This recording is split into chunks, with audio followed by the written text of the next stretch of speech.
Magandang umaga po, ito na naman po si Pinoy Peña at sa ngayon po ay magkakabit po ng rain hood para po sa kusina. At ito nga po ang bago na ikakabit po dyan sa taas na yan. Bago po ang lahat, minabuti po nating tanungin yung may bahay na kung gaano ba kataas ang gusto nila. At ito namang rain hood na to ay wala naman pong cabinet sa ibabaw, kaya po pwede pong adjustin ito ng pataas o kaya mas mababa po ng konti. Nung nalaman po natin yung taas ng gusto ng may-ari ng bahay, kinuha na po natin yung ating sentro ng pinaka-exhaust. At siyempre kailangan pong pantay ito at level. Nang kadahilanang apat lang po ang kanyang tornilyuhan, ito po ay hinanapan natin ng kahoy sa likod nito na tinatawag po sa English ay stud. Nang makuha na po natin yung ating stud, meron pong kasama itong template. Doon po natin binase yung dalawang butas po lamang at saka dinagdagan natin ng dalawa pang butas na gamit-gamit ang template po na ito.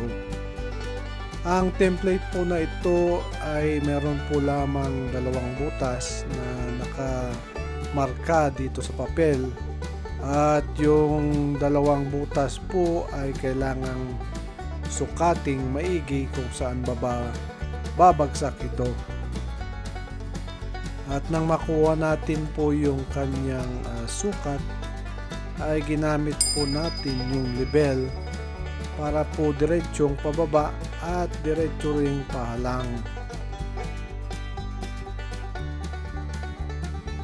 At atin namang sinukat muli kung tama ba yung ating sukat na gamit ang level.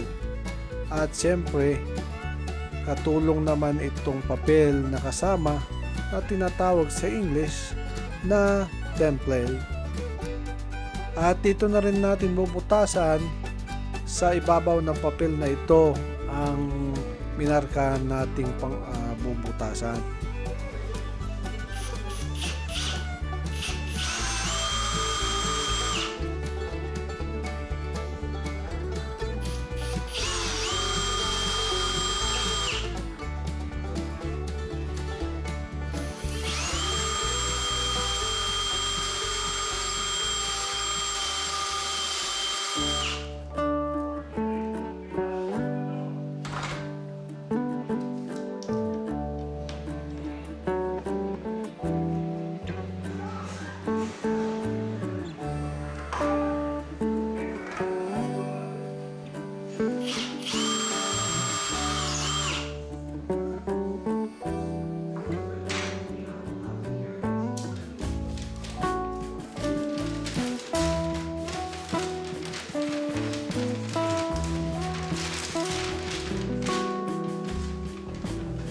Ngayon pong nakuha na natin yung butas na sinukat natin, kailangan naman natin palakihin yung dalawang butas sa itaas.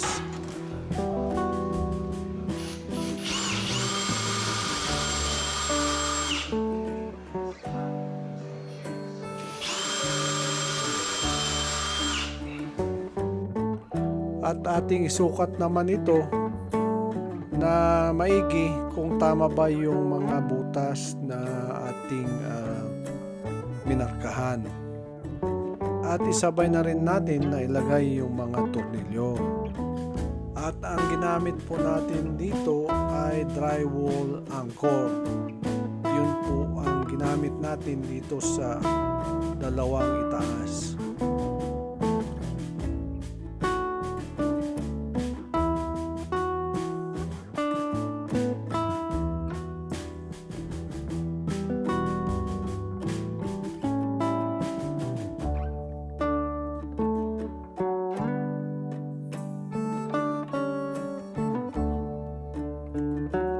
At pinalakihan na naman natin dito sa baba ng 1/4 inch lang at gagamitin naman natin ang regular na angkor para sa drywall.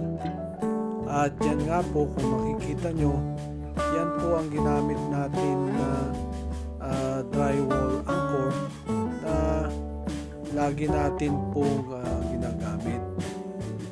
At sa kabila naman ay nakakuha naman tayo ng stud doon sa kabila at hindi na natin kailangan lagyan ng angkor. At syempre po kailangan po natin higpitan ito ng maayos, atin pong higpitang maigi pero tama po lamang.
At syempre po bago natin higpitan pong mabuti, ito po ay check natin yung level. Tsaka natin higpitan yung 4 na tornilyo ng permanente na po.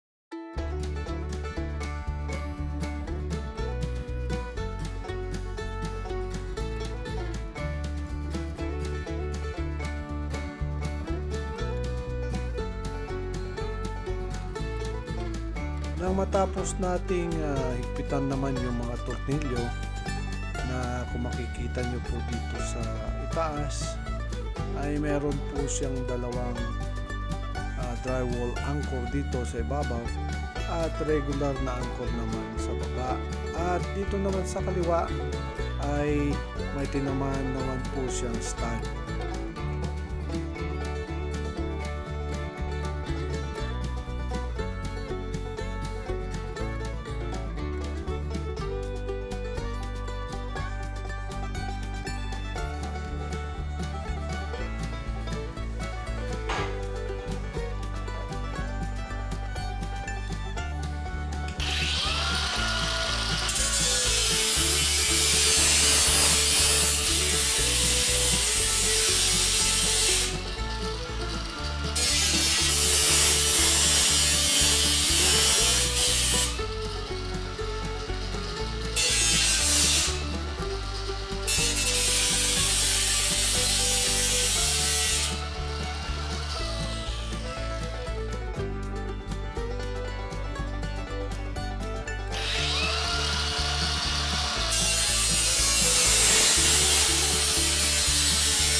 At atin na pong pinutol yung ating exhaust tube para po may dugtong na doon sa ating hood. At ang ginamit nga natin ay yung ating grinder na pangkat. At mas madali pong gamitin ito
At ito na nga po yung ating dugtungan na nailagay na po yung dugtong at nalagyan na rin po ng duct tape.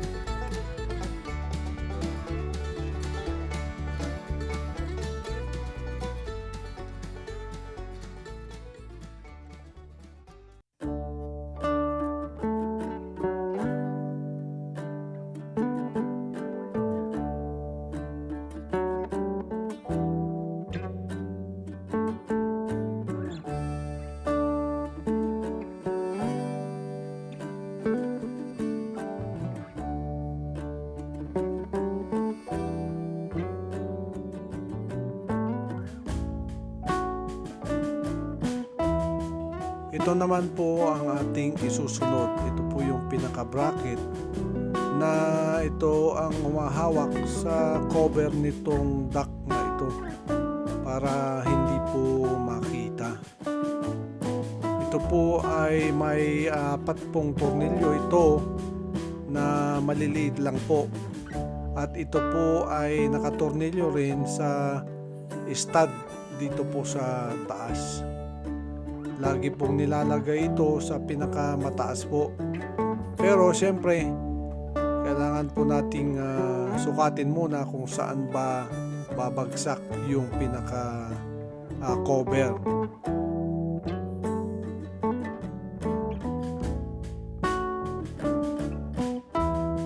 At kung makikita nyo nga dito sa kabilang anggulo na meron pong guhit yung ating dingding, at doon po bumagsak ng diretso yung cover po nitong ating range hood. At atin lang itong isi-secure muna ng 2 screw o pwede namang hanggang 4 na screw.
Nang may lagay na po yung bracket para dito po sa cover, pwede na pong ilagay yung ating cover screw dito po sa tagiliran po lamang.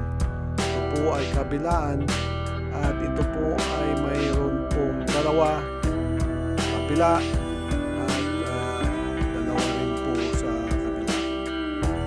Ito po ay isa sa taas at isa rin po sa ibaba.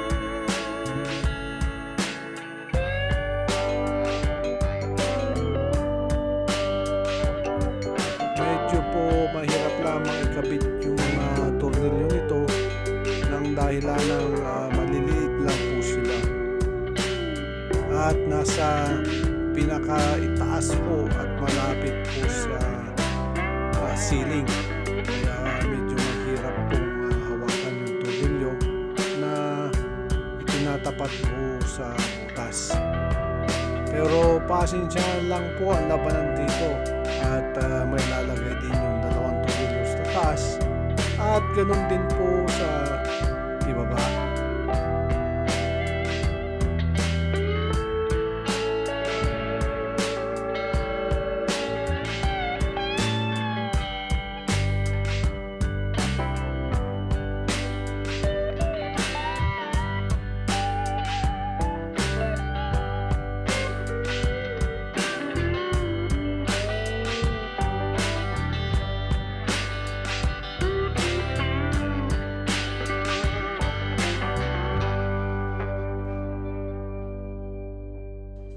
Siyempre po, wag po nating kalimutan na punasan yung mga fingerprints. At ito na po, itetesting na po natin yung range hood na ating nilagay po.